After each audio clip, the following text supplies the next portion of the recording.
যুদ্ধ করতে যাবে আলী হাতে নিল তলোয়ার যুদ্ধ করতে যাবে আলী হাতে নিল তলোয়ার মা ফাতেমা স্বামীর কাছে করলো এমন আবদার মা ফাতেমা স্বামীর কাছে করলো এমন আবদার মা ফাতেমা স্বামীর কাছে করলো এমন আবদার যুদ্ধ থেকে ফেরার পথে আসবে যখন ঘরে একটি নতুন কাপড় কিনে আনবে আমার তরে একটি নতুন কাপড় কিনে আনবে আমার তরে এই কথা শুনে হযরত আলী বড়ই দুঃখ পায় এই কথা শুনে হযরত আলী বড়ই দুঃখ পায় যদি আমি শহীদ হয়ে যাই কে আনবে বলো কাপড় তোমার কে আনবে বলো কাপড় তোমার হযরত আলী মন ছোট করে মুখটা ছোট করে যুদ্ধে চলে গেল এদিকে ইমাম হাসান ইমাম হুসাইন দাঁড়িয়ে দাঁড়িয়ে সব ঘটনা দেখলো দেখার পরে হযরত আলী যুদ্ধে চলে গেল ইমাম হাসান ইমাম হুসাইন ছুট আমার দয়ার নবীর ঘরে পৌঁছে গেল নবীজি জিজ্ঞেস করছে বলে এই হাসান হুসাইন তোমার আব্বা মা কেমন আছে কি করছে বলে না আমার আব্বা মা ভালো আছে যুদ্ধে গিয়েছে কিন্তু আমার আব্বু যুদ্ধে গেল মনটা একটু খারাপ করে কেন না আমার আম্মা একটা নতুন জামা চেয়ে ফেলেছে এই কারণে আমার আব্বা দেখলাম মনটা খারাপ করে যুদ্ধে গেল এই কথাটা শোনার পরে দয়ার নবী কিছুক্ষণ চুপ থাকার পরে চোখ থেকে টপ টপ করে পানি ঝরে কি ঘটনা তারপর শুরু হয় লিখছে দেখো ওই দুঃখ ভরা হৃদয় নিয়ে আলী গেল রনে দুঃখ ভরা হৃদয় নিয়ে আলী গেল রনে নানার কাছে ছুটে এলো হাসান হোসেন নানার কাছে ছুটে এলো হাসান হোসেন আপুর কাছে নতুন কাপড় চেয়েছে আমি জান তাই আপুর মনটা খুবই খারাপ ছিল যে সে পেরেশান আপুর মনটা খুবই খারাপ ছিল যে সে পেরেশান এই কথা শুনে দয়ার নবীর কান্না থামে না এই কথা শুনে দয়ার নবীর কান্না থামে না কি ভুল করলো ফাতেমা কি ভুল করলো ফাতেমা কি করলে বলো বেটি আমার কি করলে বলো বেটি আমার বড় কষ্ট পেয়েছে মনটা বড় খারাপ একদিন হলো দুদিন হলো তিন দিন হলো মা ফাতেমার বাড়িতে যায় না মা ফাতেমা নিজের বাড়িতে চিন্তা করে কি ব্যাপার আমার আব্বা প্রত্যেকদিন আমার কাছে খোঁজ খবর নিতে আসে দেখা করতে আসে তিন দিন হয়ে গেল আমার আব্বার শরীর খারাপ হলো নাকি কি হলো ছুট দিয়ে মা ফাতেমা ছুটে ছুটে নবীজির ঘরের সামনে গিয়ে আমার নবীজিকে সালাম দেয় আমার নবী সালাম দেওয়ার পরে অন্যদিকে তাকায় যেই বেটিকে যেই মা ফাতেমাকে না দেখে আমার নবীজি থাকতে পারে না ঘুমাতে পারে না সেই মা ফাতেমার সামনে দাঁড়িয়ে আছে অন্যদিকে তাকায় মা ফাতেমা আমার দয়ার নবী কি উত্তর দেয় মা ফাতেমাকে তারপর কবি ছন্দের মাধ্যমে লিখছে দেখো ও যার মুখ না দেখে ঘুমাতো না দয়ার নবীজি আমার যার মুখ না দেখে ঘুমাতো না দয়ার নবীজি আমার রাতের পরে রাত কেটে যায় মুখ দেখে না ফাতেমার রাতের পরে রাত কেটে যায় মুখ দেখে না ফাতেমার মা ফাতেমা ছুটে এলো আব্বা জানের কাছে তবু বেটির মুখ দেখে না পেছন ফিরে আছে তবু বেটির মুখ দেখে না পেছন ফিরে আছে বলছে নবী ও গো বেটি বাড়ি চলে যাও বলছে নবী ও গো বেটি বাড়ি চলে যাও আগে স্বামীর কাছে ক্ষমা চাও বলছে নবী ও গো বেটি বাড়ি চলে যাও আগে স্বামীর কাছে ক্ষমা চাও তবে করবে ক্ষমা আল্লাহ কে বলছে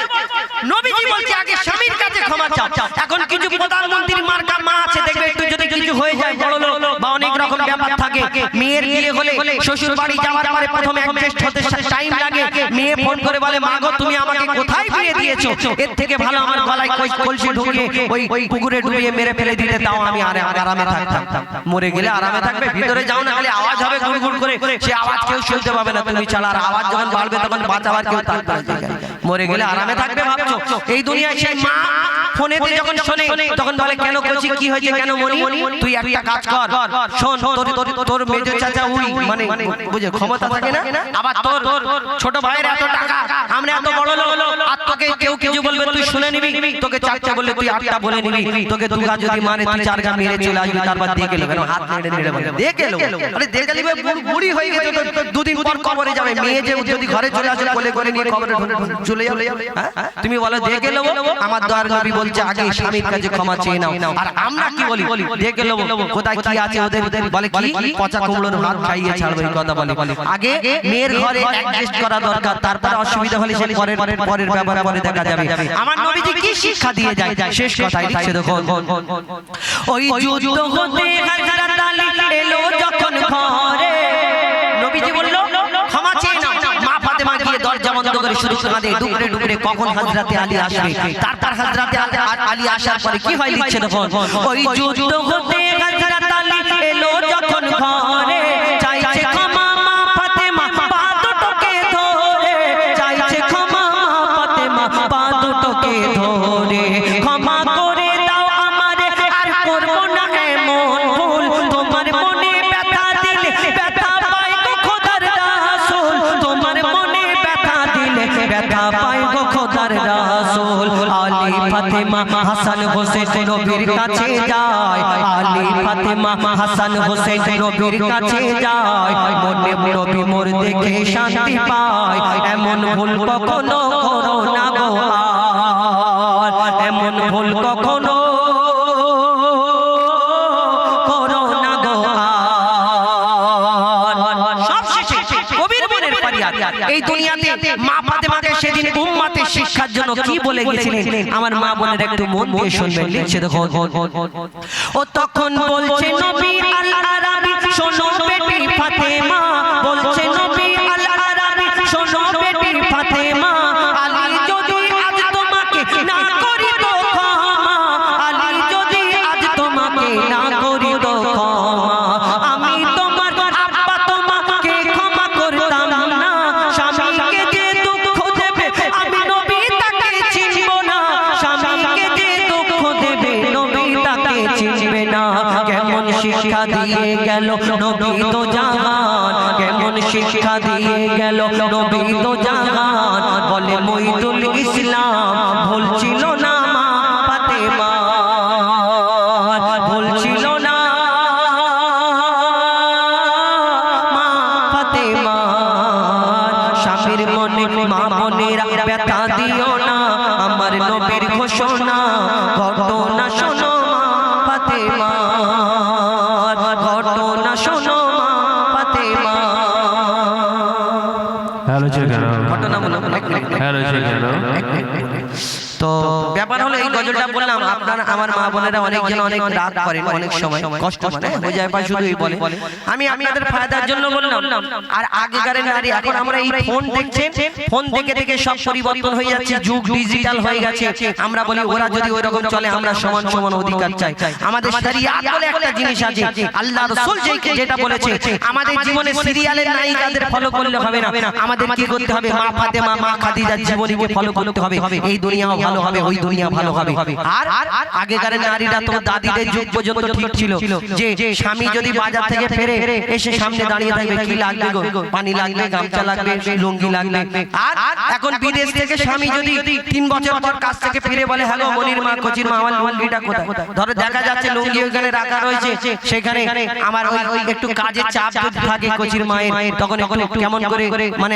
এমন করে তো আমাদের স্বামীদের কথা বলি, একটু কাজের চাপ যদি চাপ থাকে তখন কেন চোখে চালদি চড়িয়েছে দেখো, বলো কোনো অসুবিধা নেই, ভিতরে যখন যাবে গুড়গুড় করে আওয়াজ হবে, বলে আল্লাহ একবার ছেড়ে দাও, আমার স্বামীর পায়ে এমন জড়িয়ে ধরো জীবন ভোর ছাড়ো, আল্লাহ পাঠাবে, বলে আওয়াজ শুধু বাড়বে, সেদিন আর কোনো রেহাই থাকবে না। এই আজকে মুসলমানরা চারিদিকে লাঞ্ছিত বঞ্চিত, কোন জায়গায় গোহত্যার নামে মুসলমানকে মারা হচ্ছে, কোন জায়গায় মামলিংচির নামে মুসলমানকে মারা হচ্ছে, কোন জায়গায় বুলডোজার দিয়ে মুসলমান শুধু নাম, এই কারণে ঘরগুলো বাঁধগুলো ভেঙে দেওয়া হচ্ছে, এখন এই মুসলমানদের সম্পত্তি, এটাই তাদের চিন্তা ভাবনা। আজকে মুসলমান সমাজ আমরা সচেতন হওয়া দরকার আছে, এখনো পর্যন্ত সময় আছে। আমরা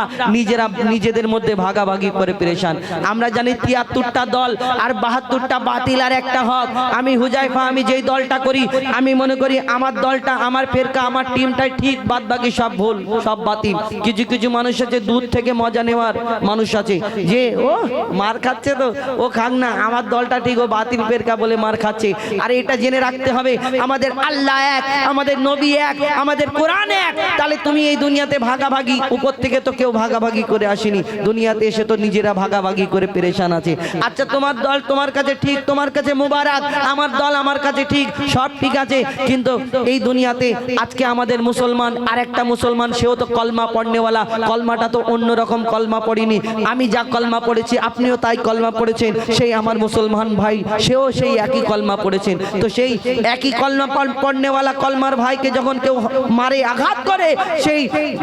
কলমা পড়নেওয়ালাকে যদি আঘাত করে আর আমিও কলমা পড়নেওয়ালা, তাহলে আমি যদি দূর থেকে হাসি, তাহলে আমাদের কি ভালো হবে না, আরো তো ক্ষতি হবে। আমাদের চিন্তা ভাবনা করতে হবে, আমরা নিজেরাই ভাগাভাগি করে পেরেশান। কিন্তু না, আজকে মুসলমান সমাজকে এক হতে হবে। এ ওর বদনাম করে, ওর বদনাম করে না। এই দুনিয়াতে ঠিক আছে, তোমারটা তোমার কাছে ঠিক, কিন্তু আমাদের নিজেকে এক হতে হবে, শক্ত হতে হবে। আজকে মুসলমান সমাজকে বাঁচাতে হবে। আজকে এই মুসলমানদের সবকিছু যে আমাদের প্রতি আঘাত করা হচ্ছে, কোনো সময় হত্যা করা হচ্ছে, এই মুসলমান সমাজকে নিয়ে কবি ছন্দের মাধ্যমে একটি গজল লিখেছেন, মন দিয়ে শুনতে হবে। লিখছে দেখুন, মুসলিম সমাজ এগিয়ে চলো, আল্লাহু আকবার ধ্বনি তোলো। মুসলিম সমাজ এগিয়ে চলো, আল্লাহু আকবার ধ্বনি তোলো। মুসলিম সমাজ এগিয়ে চলো, আল্লাহু আকবার ধ্বনি তোলো। ফিরকা পরস্তি ভুলে গলে গলে মেলো, মুসলিম সমাজ এগিয়ে চলো, আল্লাহু আকবার ধ্বনি তোলো। মুসলিম সমাজ এগিয়ে চলো, আল্লাহু আকবার ধ্বনি তোলো। শোনো শোনো ভাই দিন দরদে, শোনো শোনো মুসলমান, শোনো শোনো ভাই দিন দরদে, শোনো শোনো মুসলমান। আর অবহেলা করো না, এক কাতারে এসো না, করে যদি কেউ জুলুম তাকে, ছেড়ে কথা বলবো না, মোরা ছেড়ে কথা বলবো না। মুসলমানের ওপর হাত তুলিলে, মুসলমানের ওপর হাত তুলিলে, হাত ভেঙে ফেলো। মুসলিম সমাজ এগিয়ে চলো, আল্লাহু আকবার ধ্বনি তোলো। মুসলিম সমাজ এগিয়ে চলো, আল্লাহু আকবার ধ্বনি তোলো। আজকে চারিদিকে একটাই ফিতনা, মুসলমান মুসলমান মুসলমান এই করেছে, মুসলমান ওই করেছে। কোন জায়গায় মুসলমানকে হত্যা করে দেওয়া হচ্ছে, কোন সময় এই পেহলু মরছে, কখন আকলাক মরছে, কখন তাবরেজ মরছে, কখন ওই মুসলমানরা ট্রেনে বাসে গেলে ঘৃণার চোখেতে দেখা হয়। একটা মাদ্রাসার ছেলে পাঞ্জাবি পায়জামা পরে, পিরহান পরে যখন ট্রেনে বাসে ওঠে, দেখবেন কিছু কিছু ভদ্র মানুষ, ভদ্রলোক, তারা ওই মুসলমানকে দেখে দূরে সরে যায়। মুসলমান, ওই নাকেতে কাপড় চাপা দেওয়া হয় কেন? মুসলমানদের গা থেকে দুর্গন্ধ বেরোচ্ছে নাকি? মুসলমান যারা এই কথা ভাবে, তাদের এইটা ভাবা দরকার। ওই দিল্লির গেটেতে খোদাই করে সব থেকে বেশি নাম লেখা আছে এই মুসলমানের। এই মুসলমান লক্ষ লক্ষ হাজার হাজার, এই মুসলমানরা ওই দেশ যখন স্বাধীন হলো, তাদের নিজের জানকে কুরবান করে দিয়েছিল। আজকে মুসলমান চারিদিকে দায়ী, শুধু মুসলমান, যা হচ্ছে মুসলমান। কবি ছন্দের মাধ্যমে আরো কি লিখছে দেখুন, চারিদিকে ফিতনা চেয়ে দেখে না, ওরে ভাই ঈমানওয়ালা, যে যতই করুক না দোষ, এটাই আফসোস, তাই হয় কলমাওয়ালা। চারিদিকে ফিতনা চেয়ে দেখে না, ওরে ভাই ঈমানওয়ালা, যে যতই করুক না দোষ, এটাই আফসোস, তাই হয় কলমাওয়ালা। চারিদিকে মরছে মুসলিম গো, চারিদিকে মরছে মুসলিম, চারিদিকে মরছে মুসলিম, আর কত মরবে বলো। মুসলিম সমাজ এগিয়ে চলো, আল্লাহু আকবার ধ্বনি তোলো। মুসলিম সমাজ এগিয়ে চলো, আল্লাহু আকবার ধ্বনি তোলো। আর কোথায় মবলিং চিংয়ের নামে, গো হত্যার নামে শুধু একটা বাহানা দরকার মুসলমানদের হত্যা করার। মুসলমানদেরকে এখন আমরা বিদেশে দেখা যায় মাটি খুললে সোনা পাওয়া যায়, মাটি খুললে ওই পেট্রোল পাওয়া যায়, মাটি খুললে খাজানা পাওয়া যায়। আমাদের ভারতের মাটি খুললে অন্য কিছু পাওয়া যায়, যেটাই খুলছে অন্য কিছু বেরোচ্ছে। কি বেরোচ্ছে বুঝতে পারছেন? কবি ছন্দের মাধ্যমে আরো কি লিখছে দেখুন। হচ্ছে মবলিং চিং প্রতিদিন এ দেশের কোনায় কোনায়, গো হত্যার বাহানায় মানুষ মারা হয় জালিম বাদশার জামানায়। হচ্ছে মবলিং চিং প্রতিদিন এ দেশের কোনায় কোনায়, গো হত্যার বাহানায় মানুষ মারা হয় জালিম বাদশার জামানায়। মরছে পেগলো আখলাক তাবরে গো, মরছে পেগলো আখলাক তাবরে, মরছে পেগলো আখলাক তাবরে, আর কত মরবে বলো। মুসলিম সমাজ এগিয়ে চলো, আল্লাহু আকবার ধ্বনি তোলো। মুসলিম সমাজ এগিয়ে চলো, আল্লাহু আকবার ধ্বনি তোলো। ফিরকা পরস্তি ভুলে গলে গলে মেলো, মুসলিম সমাজ এগিয়ে চলো, আল্লাহু আকবার ধ্বনি তোলো। মুসলিম সমাজ এগিয়ে চলো, আল্লাহু আকবার ধ্বনি তোলো। আজকে কোন সময় এনআরসির ভয় দেখানো হয়, কোন সময় সিএর ভয় দেখানো হয়, কোন সময় বলে মুসলমানদেরকে বাংলাদেশে পাঠিয়ে দেবে, মুসলমানদেরকে পাকিস্তানে পাঠিয়ে দেবে। তাহলে যদি মুসলমানরা যদি বাংলাদেশে পাকিস্তানি হতো, পাকিস্তানকে যদি এত ভালোবাসতো, যখন ভারতের সঙ্গে পাকিস্তান ভাগ করলো জিন্না, তখন ওই ভারতের মানুষরা মুসলমানরা তাহলে এই ভারতে থাকতো না। যদি ওই পাকিস্তানকে ভালোবাসতো তাহলে সেই দিন পাকিস্তানে কেতা কম্বল নিয়ে চলে যেত। এই দুনিয়াতে এই ভারতের জন্য নিজের জানকে কুরবান করে দিয়েছে। এই ভারতের জন্য কত কি মা বোনেদের, মুসলমানদের মা বোনেদের ইজ্জত আবরুকে সেদিন লুটিয়ে দিয়েছে। আর এই দুনিয়াতে ভারতের মুসলমানদের প্রতি অপমান করা হয়, তকমা দেওয়া হয়। মুসলমানরা বাংলাদেশি, মুসলমানরা পাকিস্তানি। সত্যিকারের যদি দেশপ্রেমী হয় এই মুসলমানরা, আমরা এই ভারতে জন্ম নিয়েছি আর আমাদের দেহটাই ভারতের মাটিতে পুঁতে দেওয়া হবে। যারা এই কথা বলে এই দুনিয়াতে, তারা তো ওই শেষ হয়ে যাওয়ার পরে কোথায় না কোথায় চলে যায় ভেসে ভেসে, জানি না। এই দুনিয়াতে সত্যিকারের ভারতবাসী, এই ভারত প্রেমী যদি দেশপ্রেমী হয় মুসলমানরা হবে। কবি ছন্দের মাধ্যমে সেই সম্পর্কে আরো কি লিখছে দেখুন। দেখাই এনআরসির ভয় শোনো সবাই, মুসলমান ভয় করে না। বাংলাদেশি মোরা নয়, পাকিস্তানি নয়, ভারত ছেড়ে কোথাও যাব না। দেখাই এনআরসির ভয় শোনো সবাই, মুসলমান ভয় করে না। বাংলাদেশি মোরা নয়, পাকিস্তানি নয়, ভারত ছেড়ে কোথাও যাব না। জন্ম নিলাম এই মাটিতে,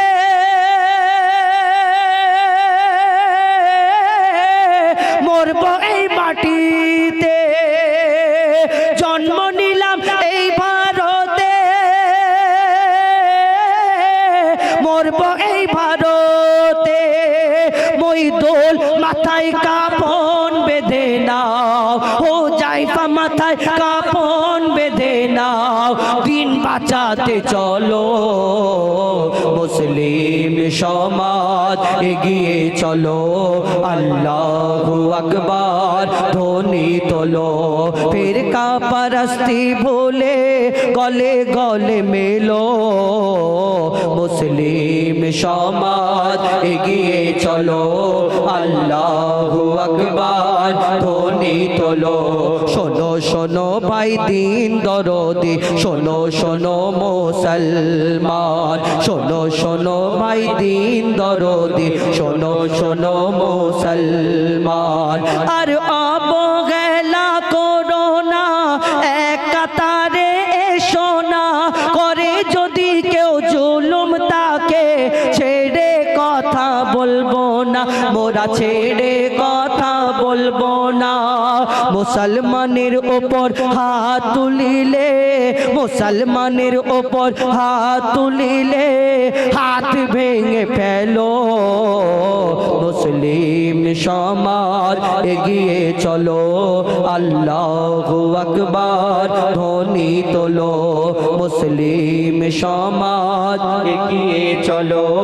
আল্লাহু আকবার ধ্বনি তোলো আল্লাহু আকবার ধ্বনি তোলো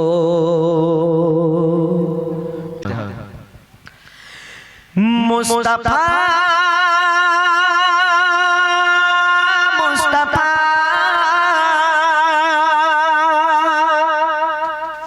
মুস্তাফা মুস্তাফা মুস্তাফা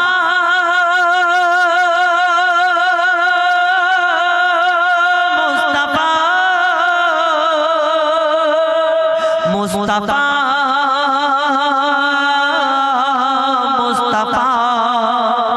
মুস্তাফা মুস্তাফা ইয়া নবী মুহাম্মদ ইয়া রাসূল মুহাম্মদ ইয়া নবী মুহাম্মদ ইয়া রাসূল মুহাম্মদ তুমি মোর শাফায়াত তুমি মোর শাফায়াত তুমি মোর শাফায়াত তুমি মোর শাফায়াত ইয়া নবী মুহাম্মদ ইয়া রাসূল মুহাম্মদ ইয়া নবী মুহাম্মদ ইয়া রাসূল মুহাম্মদ তুমি মোর শাফায়াত তুমি মোর শাফায়াত তুমি মোর শাফায়াত তুমি মোর শাফায়াত পেল দিদার একটি বার তোমাকে খোদার কসম পেল দিদার একটি বার তোমাকে খোদার কসম কলিজার খুন দিয়ে তখন ধোয়াবো তোমার কদম পেল দিদার একটি বার তোমাকে খোদার কসম কলিজার খুন দিয়ে তখন ধোয়াবো তোমার কদম ওয়াইজ গুরুনি দেখেনি ভাগে ইশক সফল রাত ওয়াইজ গুরুনি দেখেনি ভাগে ইশক সফল রাত তুমি মোর শাফায়াত তুমি মোর শাফায়াত তুমি মোর শাফায়াত তুমি মোর শাফায়াত কমলি वाला तू पहला तुम्हार प्रेमे का दिया कमली वाला तू पहला तुम्हार प्रेमे का दिया इमे हन्नन दे पे जान तुम्हार इश्क खा दिया कमली वाला तू पहला तुम्हार प्रेमे का दिया इमे हन्नन दे पे जान तुम्हार इश्क खा दिया অন্তরে আছো জুড়ে আমার ঈমানি দৌলত অন্তরে আছো জুড়ে আমার ঈমানি দৌলত তুমি মোর শাফায়াত তুমি মোর শাফায়াত তুমি মোর শাফায়াত তুমি মোর ইয়া নবী ইয়া নবী ইয়া নবী ইয়া নবী শুনে আচ্ছা যাই হোক এবার একটি ছোট্ট করে গজল পরিবেশন করে শোনাবো তারপরে শহীদে কারবালা আপনার সামনে পরিবেশন করে শোনাবো আর দু একটি গজল আপনার সামনে আমরা পরিবেশন করে শোনাবো ইনশাআল্লাহ ঝরছে বেহেশতের ফুল রে গাইছে নূরের বুলবুল রে ঝরছে বেহেশতের ফুল রে গাইছে নূরের বুলবুল রে ঝরছে বেহেশতের ফুল রে গাইছে নূরের বুলবুল রে মা আমিনার ঘরে এসেছে মোহাম্মদ রাসূল রে মা আমিনার ঘরে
আমিনার ঘর এসেছে মোহাম্মদ রাসূল রে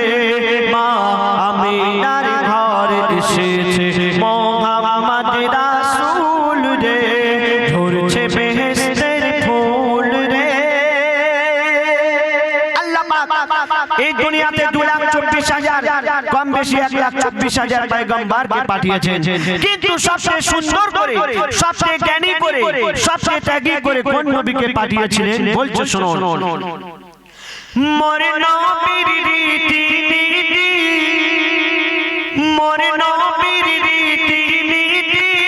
সব নবীর থেকে নিরালা মোর নবীর রীতি নীতি সব নবীর থেকে নিরালা হয়নি কেউ পাবে না মোর নবীর মতো দিলওয়ালা হয়নি কেউ পাবে না মোর নবীর মতো দিলওয়ালা কেন এই দুনিয়াতে আমার দয়ার রাসূল যতদিন ছিলেন 63 বছর 3 দিন তিনি হায়াতে ছিলেন নিজের জন্য আল্লাহর কাছে কোনোদিন কিছুই চাইনি যা চেয়েছেন আমাদের জন্য চেয়েছেন যে আমার উম্মতের কি হবে আমার উম্মতের কি হবে আর এখনো পর্যন্ত তিনি মদিনাতে শুয়ে রয়েছেন আর আমাদের জন্য আল্লাহর কাছে দোয়া করছেন ফরিয়াদ করছেন যে আমার উম্মতের কি হবে আমার উম্মতের কি হবে আর অন্যান্য নবীগণ তারা নিজেদের জন্য আল্লাহর কাছে চেয়েছেন তো বলছো শুনো মোর নবীর রীতি নীতি সব নবীর থেকে নিরালা হয়নি কেউ হবে না মোর নবীর মতো দিলওয়ালা হয়নি কেউ হবে না মোর নবীর মতো দিলওয়ালা কেন নিজের কথা ভাবে না ও গো নিজের কথা ভাবে না মোর দয়াল কামলিওয়ালা উম্মতের খেয়ালে বিভোর রোজ রাত দিন সারা বেলা উম্মতের খেয়ালে বিভোর রোজ রাত দিন সারা বেলা বলে সব সাহাবী দয়ার নবী বলে সব সাহাবী দয়ার নবী মোদের নয়নের পুতুল রে ঝরছে বেহেশতের ফুল রে গাইছে নূরের বুলবুল রে মা আমিনার ঘর এসেছে মোহাম্মদ রাসূল রে মা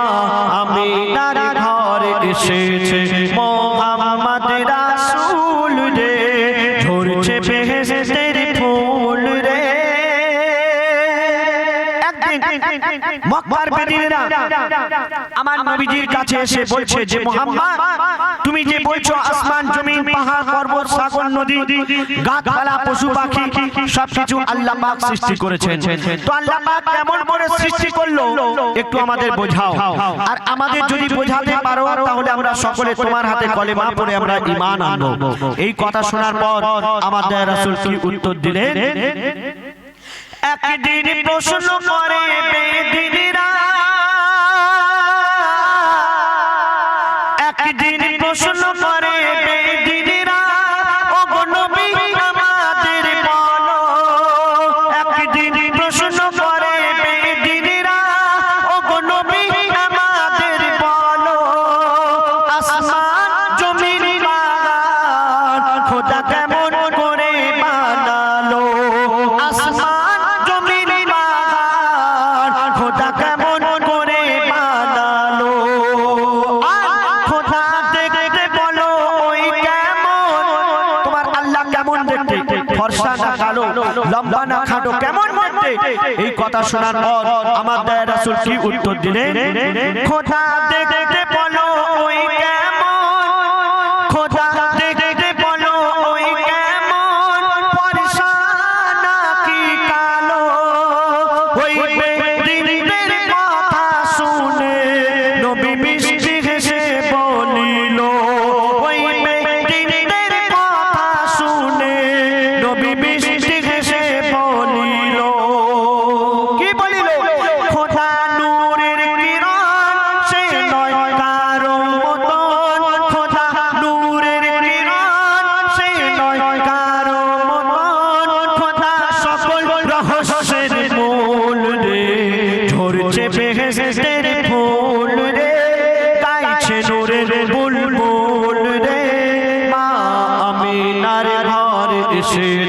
মোহাম্মদ রাসূল রে মা আমিনার ঘর এসেছে মোহাম্মদ রাসূল রে মা আমিনার ঘর এসেছে মোহাম্মদ রাসূল রে না আসল নকল হারাম হালাল যারা বোঝে না ও ভাই যারা বোঝে না কঠিন কবরে তারা ও ভাই রেহাই পাবে না ও ভাই রেহাই পাবে না আসল নকল হারাম হালাল যারা বোঝে না ও ভাই যারা বোঝে না কঠিন কবরে তারা ও ভাই রেহাই পাবে না ও ভাই রেহাই পাবে না আসল নকল হারাম হালাল যারা বোঝে না ও ভাই যারা বোঝে না কঠিন কবরে তারা ও ভাই রেহাই পাবে না ও ভাই রেহাই পাবে না কি মূল্যবান কথাই কবি লিখছেন ডুবে কোনার সাগরে কি করবি রোজ হাসরে তোর আমলের ঘরে শয়তানে ওকে মারে ডুবে গোনার সাগরে কি করবি রোজ হাসরে তোর আমলের ঘরে শয়তানে ওকে মারে তুই তওবা না করিলে খোদা মাফ যে দেবে না খোদা মাফ যে দেবে না কঠিন কবরে তারা ও ভাই রেহাই পাবে না ও ভাই রেহাই পাবে না আসল নকল হারাম হালাল যারা বোঝে না ও ভাই যারা বোঝে না কঠিন কবরে তারা ও ভাই রেহাই পাবে না ও ভাই রেহাই পাবে না কি মূল্যবান কথাই সেই কবরকে উদ্দেশ্য করে লেখক আরো কি লিখছেন পাপ করলি যাদের তরে কেউ আসবে না কবরে সাক্ষী দেবে না কেহ কাঁচা মাটির ঘরে পাপ করলি যাদের তরে কেউ আসবে না কবরে সাক্ষী দেবে না কেহ কাঁচা মাটির ঘরে মাটি যখন পিষে দেবে কেউ বাঁচাবে না তোমায় কেউ বাঁচাবে না কঠিন কবরে তারা ও ভাই রেহাই পাবে না ও ভাই রেহাই পাবে না আসল নকল হারাম হালাল যারা বোঝে না ও ভাই যারা বোঝে না কঠিন কবরে তারা ও ভাই রেহাই পাবে না ও ভাই রেহাই পাবে না আমরা দুনিয়ার মধ্যে শুধু আমার আমার করি কিন্তু সেই কবরের আমরা চিন্তা করি না অতি মূল্যবান কথাই সেই কবরকে উদ্দেশ্য করে লেখক আরো কি লিখছেন আমার আমার করে তোর থাকবে সবই পড়ে এক টুকরা সাদা কাপড় সঙ্গী হবে কবরে আমার আমার পরে তোর থাকবে সবই পড়ে এক টুকরা সাদা কাপড় সঙ্গী হবে কবরে সাপ বিচুর কামড় তখন সহ্য হবে না তখন সহ্য হবে না কঠিন কবরে তারা ও ভাই রেহাই পাবে না ও ভাই রেহাই পাবে না আসল নকল হারাম হালাল যারা বোঝে না ও ভাই যারা বোঝে না কঠিন কবরে তারা ও ভাই রেহাই পাবে না ও ভাই রেহাই পাবে না তুমি দুদিনের জন্য দুনিয়াতে যদি কোথাও চলে যাও তোমার বন্ধু বান্ধব আত্মীয় স্বজন সবাই খোঁজ নেবে কিন্তু তুমি যখন কবরের বাসিন্দা হয়ে যাবে সেখানে খোঁজ নেওয়ার মতো কেউ থাকবে না অতি মূল্যবান কথাই কবি লিখছেন পাপ করলি যাদের তরে কেউ আসবে না কবরে শান্তি যদি পেতে চাও শান্তি যদি পেতে চাও ঈমান করো গো পাকা থাকবি কবরে একা কেউ করবে না আর দেখা শান্তি যদি পেতে চাও ঈমান করো গো পাকা থাকবি কবরে একা কেউ করবে না আর দেখা শান্তি যদি পেতে চাও ঈমান করো গো পাকা মুনকার নেকিরের হাত থেকে কেউ ছাড়া পাবে না কেউ ছাড়া পাবে না কঠিন কবরে তারা ও ভাই রেহাই পাবে না ও ভাই রেহাই পাবে না আসল নকল হারাম হালাল যারা বোঝে না ও ভাই যারা বোঝে না কঠিন কবরে তারা ও ভাই রেহাই পাবে না ও ভাই রেহাই পাবে না আমরা চাইলে জাহান্নামের আগুন থেকে বাঁচতে পারি কিন্তু সারা জীবন যদি আমরা তপস্যা করি মৃত্যু থেকে কোনোদিনও বাঁচতে পারবো না অতি মূল্যবান কথাই শেষ কথার মাধ্যমে কবি লিখছেন বিশ্বাস করি নবীকে বিশ্বাস করি খোদাকে বিশ্বাস করিনি আমি নিঃশ্বাস কবু তোমাকে বিশ্বাস করি নবীকে বিশ্বাস করি খোদাকে বিশ্বাস করিনি আমি নিঃশ্বাস কবু তোমাকে কখন আমায় ফাঁকি দেবে বলে যাবে না আমায় বলে যাবে না ওইদুল ইসলাম তাড়াতাড়ি তওবা করো না তুমি তওবা করো না আসল নকল হারাম হালাল যারা বোঝে না ও ভাই যারা বোঝে না কঠিন কবরে তারা ও ভাই রেগাই পাবে না ও ভাই রেগাই পাবে না আসল নকল হারাম হালাল যারা বোঝে না ও ভাই যারা বোঝে না কঠিন কবরে তারা ও ভাই রেগাই পাবে না ও ভাই রেগাই পাবে না ও ভাই রেগাই পাবে না শুনলে সারা দুনিয়ার কোনায় কোনায় সেজে উঠেছে সারা দুনিয়ার কোনায় কোনায় সেজে উঠেছে সারা দুনিয়ার কোনায় কোনায় সেজে উঠেছে আজ নবী কোলের সেই রমণী ধরায় এসেছে আজ নবী কোলের সেই রমণী ধরায় এসেছে আজ নবী কোলের সেই রমণী ধরায় এসেছে সরকার কি আমত মারহাবা দিলদার কি আমত মারহাবা আকা কি আমত মারহাবা হুজুর কি আমত মারহাবা মারহাবা মারহাবা আজ নবী কোলের সেই রমণী ধরায় এসেছে আজ নবী কোলের সেই রমণী ধরায় এসেছে আজ নবী কোলের সেই রমণী ধরায় এসেছে আগমনে ধন্য সারা বিশ্বয়ে জাহান কুল আলমেরি সেরা যিনি সুলতান সুলতান কুল আলমেরি সেরা যিনি সুলতান সুলতান যার আগমনে ধন্য সারা বিশ্বয়ে জাহান কুল আলমেরি সেরা যিনি সুলতান সুলতান কুল আলমেরি সেরা যিনি সুলতান সুলতান সাইয়্যিদুল বাশার নবী আমার ধরায় এসেছে সাইয়্যিদুল বাশার নবী আমার ধরায় এসেছে আমদ রমদে অলি গলি সেজে উঠেছে আজ নবী কোলের সেই রমণী ধরায় এসেছে আজ নবী কোলের সেই রমণী ধরায় এসেছে আজ নবী কোলের সেই রমণী ধরায় এসেছে চরণ পরশ পেয়ে জগৎ ধন্য হয়ে যায় হয় পাগল পারা বসুন্ধরা যার রূপের শোভায় পাগল পারা বসুন্ধরা যার রূপের শোভায় যার চরণ পরশ পেয়ে জগৎ ধন্য হয়ে যায় হয় পাগল পারা বসুন্ধরা যার রূপের শোভায় পাগল পারা বসুন্ধরা যার রূপের শোভায় লাবণ্যময়ী কোন মায়াবী সুরাত গড়েছে লাবণ্যময়ী কোন মায়াবী সুরাত গড়েছে খোদার পরে মোর নবী শান উর্ধে রয়েছে আজ নবী কোলের সেই রমণী ধরায় এসেছে আজ নবী কোলের সেই রমণী ধরায় এসেছে আজ নবী কোলের সেই রমণী ধরায় এসেছে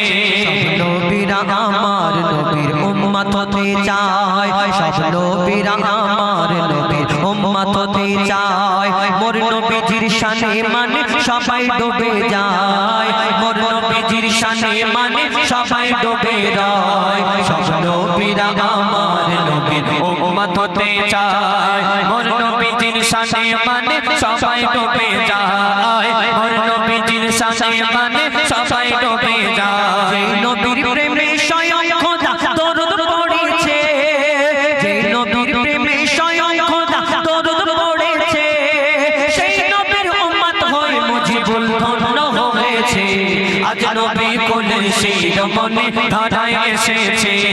আজ নবী কোলের সেই রমণী ধরায় এসেছে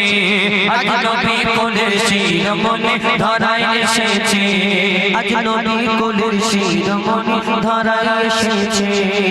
নারী তাকবীর কি বলছে ও भी तो নারী তাকবীর বলছে জোরে বলো নারী তাকবীর কে জোরে বলছে হাত তুলে দেখাও তো কে